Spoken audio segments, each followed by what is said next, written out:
देखते हैं।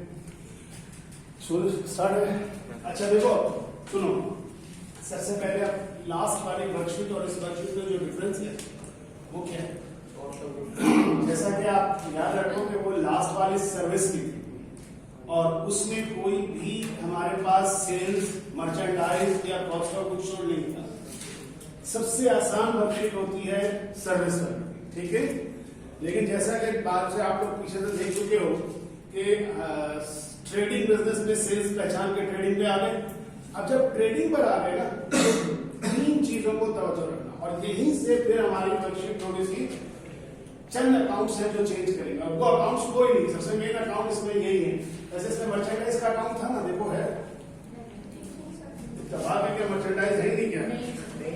अच्छा ठीक है, इसमें मर्चेंडाइज नहीं, लेकिन एक चीज ध्यान में रखना, इस सवाल में नहीं है पर्टिकुलर, मगर तीसरा इसमें एक अकाउंट लाजमी होता है मर्चेंडाइज इन्वेंटरी का। फिलहाल मैं बैलेंस 0 ही रख रहा हूं, लेकिन उसी के साथ उस बात को समझा दूंगा, ठीक है, जो कॉस्ट ऑफ गुड्स सोल्ड में होगा। क्योंकि कॉस्ट ऑफ गुड्स सोल्ड वाले में ये तीन चीजें हैं जिन पे काम है, एक इन्वेंटरी, दूसरा सेल्स और तीसरा cost of goods sold. By chance इस सवाल में इन्वेंट्री नहीं है, हो सकता है सारी इन्वेंट्री क्या हो गई हो, सोल्ड हो गई, लेकिन जो इन्वेंट्री बच जाती है वो मर्चेंडाइज इन्वेंट्री होती है। तो कॉस्ट ऑफ गुड्स सोल्ड में, और अब जो आगे कराऊंगा एक आखिरी जिसमें पीरियोडिक सिस्टम वाला होगा, जिसमें आप देखिएगा कि एंडिंग और बिगिनिंग दोनों आएगी, उसमें चेंज किया होगा। लेकिन इसको जरा तवज्जो से देख लीजिए आज कि इसमें क्या करना है। अब क्या सिखाया था कि जब वर्कशीट ड्रॉ कर लीजिए तो उसके बाद बढ़ जाइएगा एडजस्टिंग एंट्रीज। अब बार बार मैं कह रहा हूँ एडजस्टिंग एंट्रीज ही असल चीज है जिसके बगैर कुछ नहीं हो सकता। मौजूद है एडजस्टिंग एंट्री। अब करना क्या था, इस एडजस्टिंग एंट्रीज को यहाँ पर आपने जो है फिल करना है एडजस्टमेंट के कॉलम में। तो अब आपकी एक हेडिंग हो गई जनाब कि आप एडजस्टमेंट्स की हेडिंग डाल दें, ठीक है, सब हेडिंग के तौर पर बेशक मार्कर से डाल दीजिएगा। पहली एंट्री देखिए कौन सी मौजूद है, ऑफिस सप्लाई एक्सपेंस, और यहां पर अगर आप नोट करें तो कौन सा अकाउंट मौजूद है, ऑफिस सप्लाईज मौजूद है। टोटल कर लिया था आप लोगों ने, इसको चेक कर लिया, बराबर है दोनों साइड, हमेशा टोटल कर लिया कीजिए, क्योंकि हो सकता है कोई एक हमने 0 बढ़ा दिया हो या कम कर दिया हो तो फिर ऐसा ना हो कि बाद में जाके प्रॉब्लम हो। तो आप वो टोटल करके टैली कर लें। बेशक टोटल शो करना चाहें बिल्कुल आखिर में शो करते हैं, लेकिन प्रॉब्लम यह है कि हमें पता नहीं कितना आएगा, तो कितनी जगह छोड़े कितनी जगह ना छोड़े। तो अभी आप बेशक यहाँ ना लेकिन टोटल कर लें, ठीक है। तो आप कौन सा अकाउंट यहाँ ओपन करेंगे, तो आप अकाउंट ओपन करेंगे ऑफिस सप्लाईज एक्सपेंस का अकाउंट, क्योंकि ऑफिस सप्लाईज ऑलरेडी मौजूद है। तो ऑफिस सप्लाईज एक्सपेंस 4000 से डेबिट हो रहा था, डेबिट कर दीजिए, और ऑफिस सप्लाईज के सामने 4000 से क्रेडिट कर दीजिए। 1 डाल दीजिए दोनों जान, ताकि आपको रेफरेंस पता चलता रहे कि पहली एग्जिस्टिंग एंट्रीज हैं। जल्दी से दूसरा आइए, तो आपके पास मौजूद है कौन सा, रेंट एक्सपेंस। कौन सा अकाउंट खोलेंगे, यहाँ खुलेगा प्रीपेड रेंट। अब ये मैं पिछली वीडियो में समझा चुका हूं कि एक अकाउंट, ये बात पहले बता चुका हूं कि बाद औकात एक अकाउंट मौजूद होगा, एक अकाउंट को ओपन करना होगा। बाद औकात दोनों अकाउंट भी क्या हो सकते हैं, ओपन करने हो सकते हैं, और बाद औकात कोई भी ओपन ना करना हो, वहीं पे एडजस्टमेंट हो जाए। नॉर्मली ऐसा होता है कब, जब करेक्शन ऑफ एरर होता है, वरना नॉर्मली हमें ये अकाउंट ओपन करते हैं। तो क्या एंट्री है, प्रीपेड रेंट 10,000 से डेबिट हुआ है, सेकंड एंट्री में 10,000 से डेबिट कर दीजिए, और प्रीपेड रेंट के बाद रेंट एक्सपेंस को 10,000 से क्रेडिट कर। दूसरा एडवर्टाइजिंग एक्सपेंस है, यहाँ प्रीपेड था, तीसरा बल्कि कहना चाहिए, तो एडवर्टाइजिंग एक्सपेंस को डेबिट कीजिए थर्ड एंट्री में, और वो डेबिट होगा कितने से, 4000 से, ओके। और प्रीपेड एडवर्टाइजिंग थर्ड एंट्री में क्रेडिट कर दीजिए 4000। फिर सैलरीज एक्सपेंस और सैलरीज पेबल है, सैलरीज एक्सपेंस ऊपर मौजूद है, यहाँ पे आप पेबल का अकाउंट खोलिए। इस दफा चौथी एंट्री में पेबल 5000 से क्रेडिट, और सैलरीज एक्सपेंस के सामने चौथी एंट्री में 5000 से डेबिट कर दीजिए। उसके बाद डेप्रिसिएशन एक्सपेंस है, अलाउंसेस फॉर डेप्रिसिएशन मौजूद है, तो सिर्फ डेप्रिसिएशन डेप्रीसिएशन एक्सपेंस का अकाउंट ओपन कीजिए।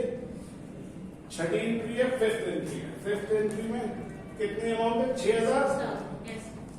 और यहां पर अलाउंसेस फॉर डेप्रिसिएशन के सामने 6000 से क्रेडिट। फिर बैड डेट एक्सपेंस, अच्छा मैंने एंट्री में अमाउंट नहीं लिखी, ये वाली अमाउंट आएगी 2200। तो अलाउंसेस फॉर बैड डेट मौजूद है, आप डेबिट करेंगे bad debt expense debit sixth entry के अंदर 2200 से, और अलाउंसेस फॉर बैड डेट के सामने सिक्स्थ एंट्री से 2200 क्रेडिट। Any problem?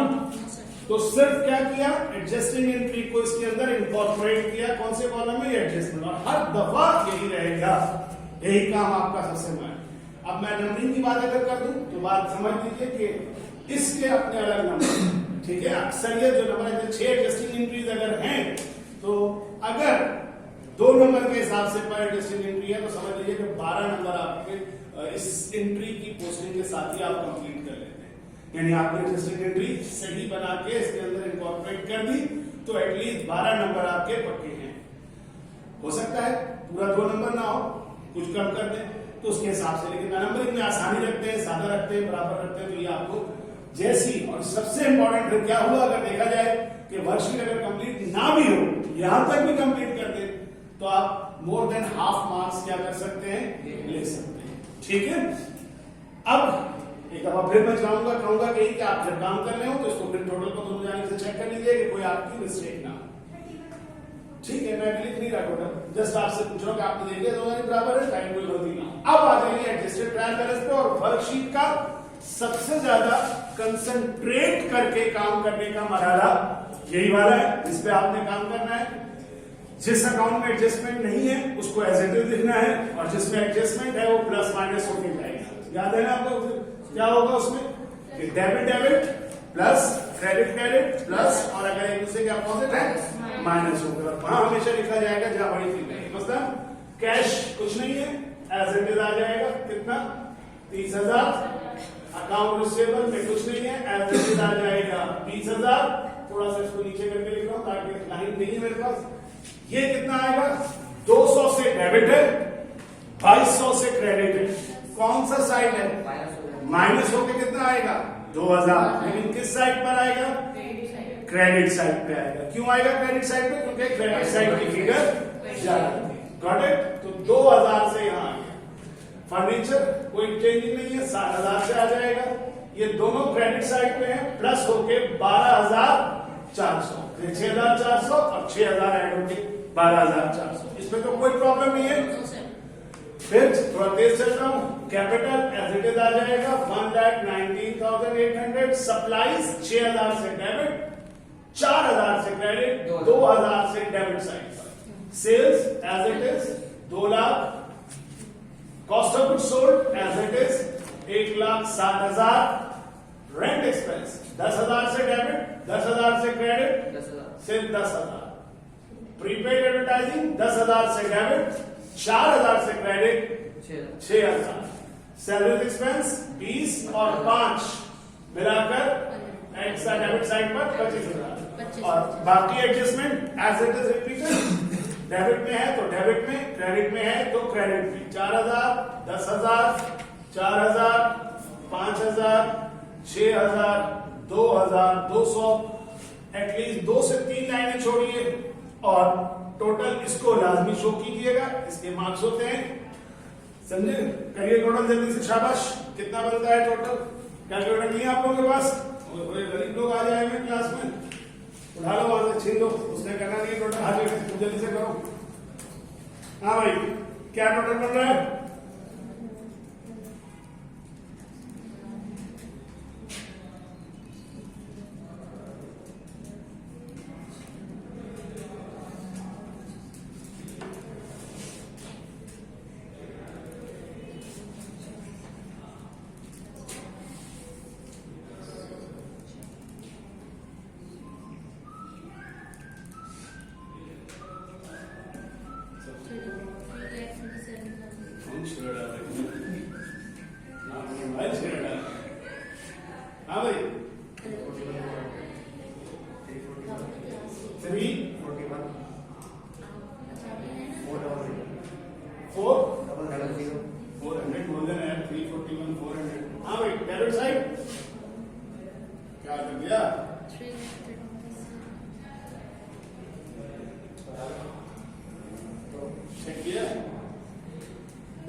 चीज बता दूं आप लोगों को, यही जो आपको इस वक्त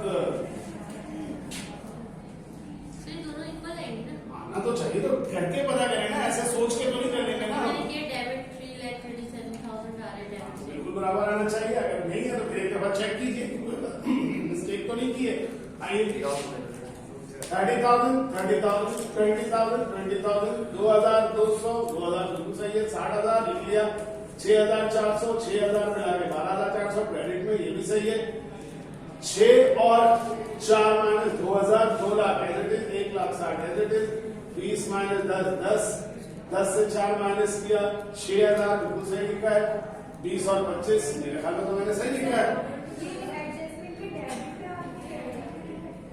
हाँ देखा ना, बस यही गलती है कि ये 2,200 कहाँ था, लेकिन ये कॉमन मिस्टेक है, ये हमेशा होगी। कितनी है? 2,200 किस जाने में? डेबिट में। मैंने यहाँ लिख दिया कहाँ पे? क्रेडिट में। कंसंट्रेशन लूज की है तो ये ऑब्वियसली किस साइड पर आना चाहिए? 2,200। अच्छा, इस तरह की अगर गलती हो तो बड़ा सादा सी बात है, क्या कीजिए, टोटल का जरा डिफरेंस निकाल लीजिए।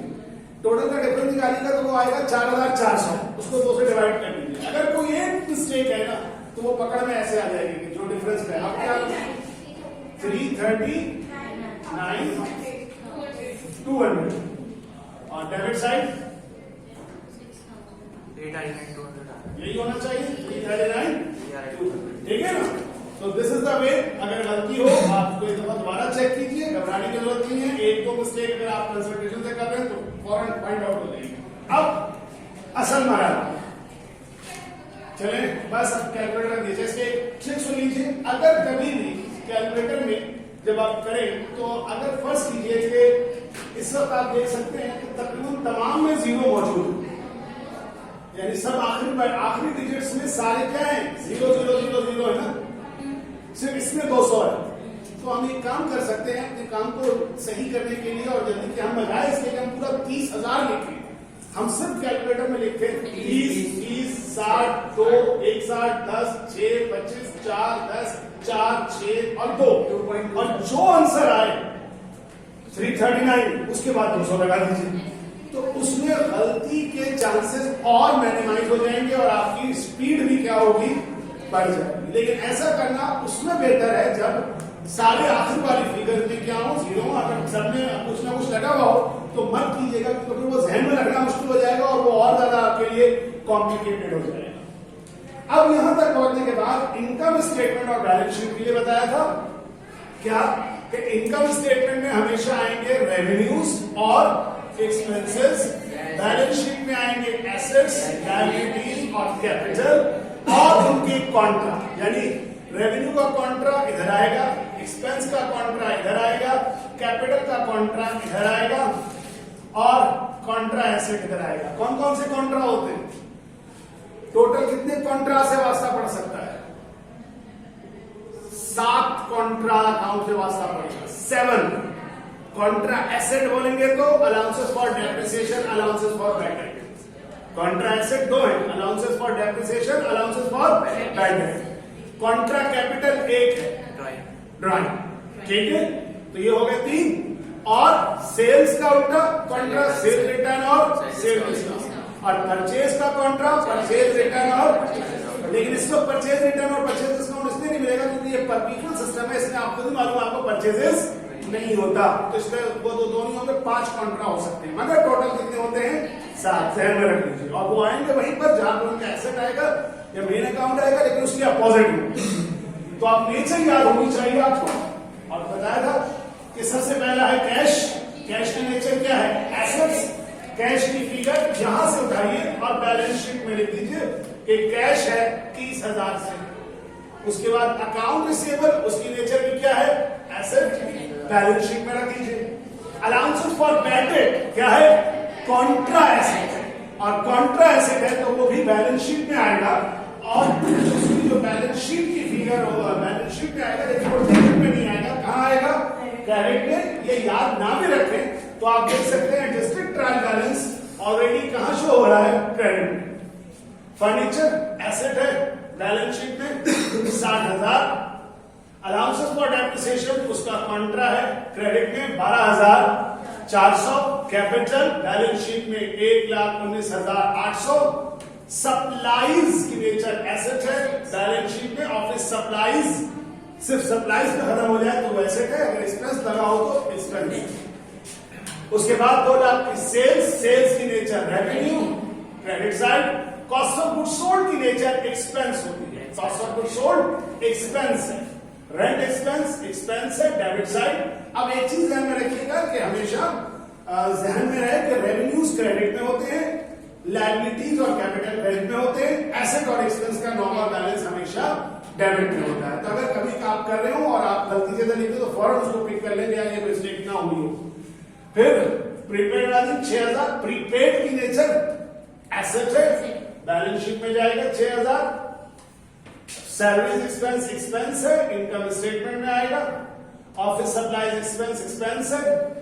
प्रीपेड रेंट अगेन एसेट है बैलेंस शीट साइड पर। उसके बाद एडवर्टाइजिंग एक्सपेंस एक्सपेंस है, इनकम स्टेटमेंट का debit. Payable, payable is liability, liability balance sheet में।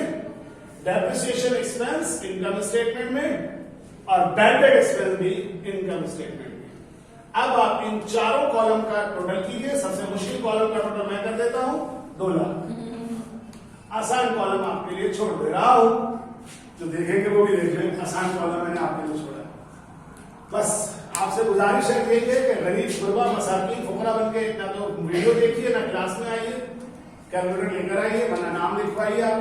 इंशाल्लाह अभी निकलेगा दुकान की तरह दिलवा देंगे कैलकुलेटर। बहुत सारे लोग हैं ऐसे जो देते हैं गरीबों को। कल से अगर नहीं हुआ ना अच्छा नहीं होगा। चलो जल्दी टोटल करो। तुम्हारा क्या टोटल घर पे क्या कर रहा है? थक गया था बहुत, ऑफिस से आया था, आराम कर रहा है। कल नहीं आएंगे तो तुम खाओ पीछे से कैलकुलेटर करो ना यार, क्या बैठे हुए मुंह पे हाथ रख के। सर 32,800 किसके क्रेडिट साइड का प्रॉफिट कितना?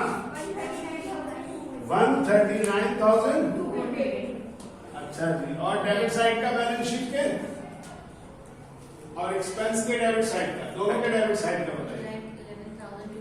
167,200 167,200 ये 167,200 पक्का?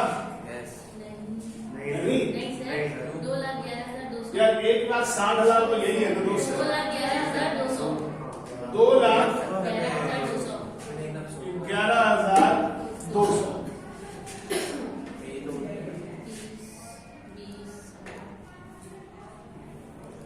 1,16,000 हम बोला था कुछ ऐसे कर दिया। 4,000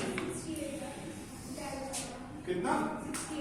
सिर्फ 68 या 60,000 तो यही है। 20 और 30 50, 1 10 तो यही हो गया। 1 10 के बाद 1 20, 1 20 के बाद 1 28। चारों का टोटल हमेशा अलग अलग आएगा। लेकिन अब आपको देखना है कि बैलेंस शीट के डेबिट क्रेडिट का डिफरेंस और इनकम स्टेटमेंट के डेबिट क्रेडिट का डिफरेंस शुड बी इक्वल। कैसे? तो देखिए इन दोनों का फर्क कितना है? 11,200। और उसके बाद क्या हो गया? चाय है। ओहो चाय आई, बहुत शुक्रिया आपका। बस हाँ 5 मिनट और है, हाँ बस 5 मिनट यार। फर्क है, थोड़ा सा टाइम तो लगेगा। 11,200 यहाँ डेबिट में लिखिए, सॉरी क्रेडिट में लिखिए, और यहाँ 11,200। और ये फिर वही बात है, रेवेन्यू साइड कम है, एक्सपेंस साइड ज्यादा है। तो आज भी ये क्या है सवाल में? Net loss. एक बात आज बता रहा हूं, कल प्रॉफिट आएगा तो कंप्लीट करूंगा। लॉस हमेशा पास होता है। अभी आप देखिएगा क्यों। टोटल कर दीजिए इस जानिब 2,11,200 फुटिंग बराबर है इधर 139,200 139,200। देख लीजिए अगर आपको इंटरेस्टिंग एंट्री आती है तो वर्कशीट सवाल प्रोसीजर के और कुछ नहीं है, बहुत ही सादा, बहुत ही सिंपल आपके लिए मौजूद है। ठीक है, तो सारी मेहनत है किसकी? एडजस्टिंग एंट्रीज की, और किसी चीज की नहीं है। नोट डाउन कर लीजिए। अब आप, लेकिन एक चीज रह गई, जो असल बात एक में रह गई, बात मैं नहीं कर सका, सुन लीजिए।